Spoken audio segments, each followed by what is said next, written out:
Hi Chrissy, thank you so much for having me. I love Movember. It's one of those times I get to see so many of my friends sport the strangest moustaches you'll ever see. You get to see celebrities doing it, you get to look at social media platforms where groups and communities are doing it, and it's so much fun. One of the best benefits is, of course, the laughter that's generated. If you can raise a smile, if you can laugh, that releases those happy hormones. It makes us feel better, it lowers our blood pressure. It just makes us see things in a slightly more positive way. The other very important thing about Movember, of course, is it does create a community. If you're doing it, your friends are doing it, celebrities are doing it, you feel part of something. And if that part is something for a really good cause as well, it's even better. Research has shown that feeling part of a community, having a social support network, can lessen feelings of stress.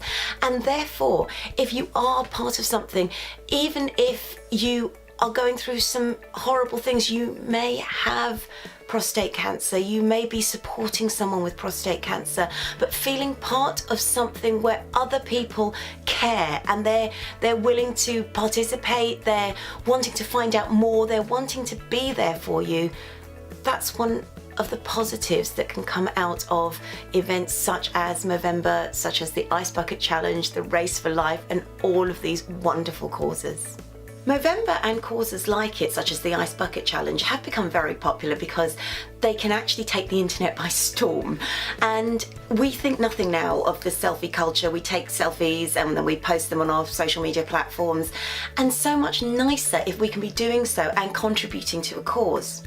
Researchers also looked at causes such as Movember, and they found that it is a much more indirect way of asking for donations, which encourages participation, and the donation is seen as a secondary thing. However, because people are choosing to participate in the event, such as growing the moustache or tipping the ice bucket of water over your head, people then learn about that particular cause and then feel that they want to donate to it. So it's, as I say, a little bit softer, a little bit more indirect, but it's still very positive because people are still curious and wanting to find out more.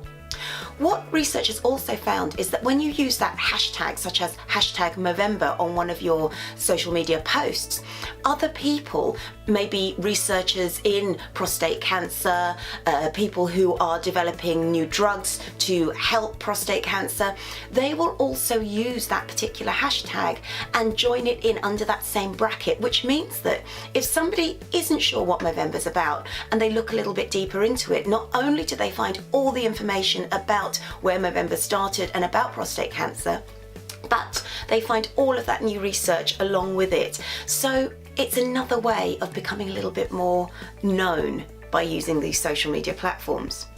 The other thing is, we do see celebrity endorsements of such events, and it's lovely to see that, and it's lovely to feel part of that same community.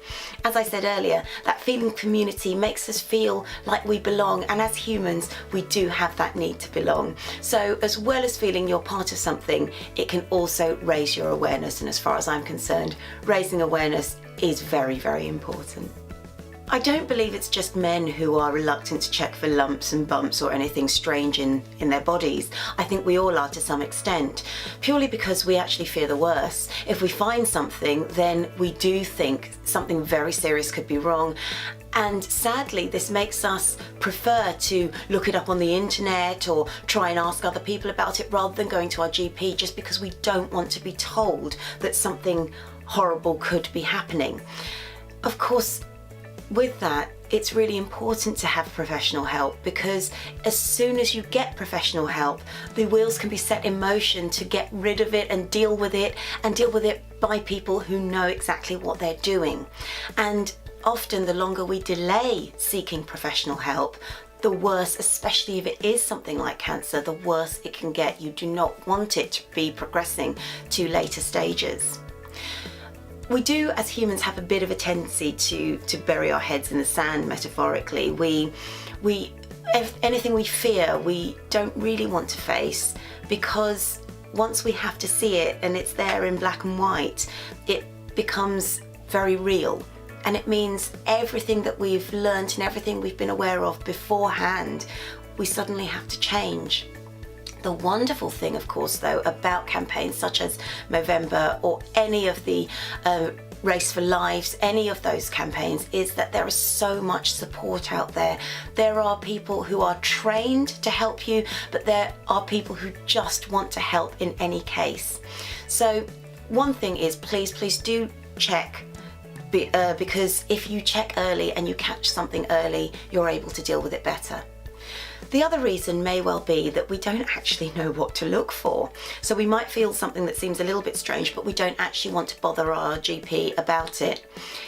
If you do find a lump, please do go and seek professional advice.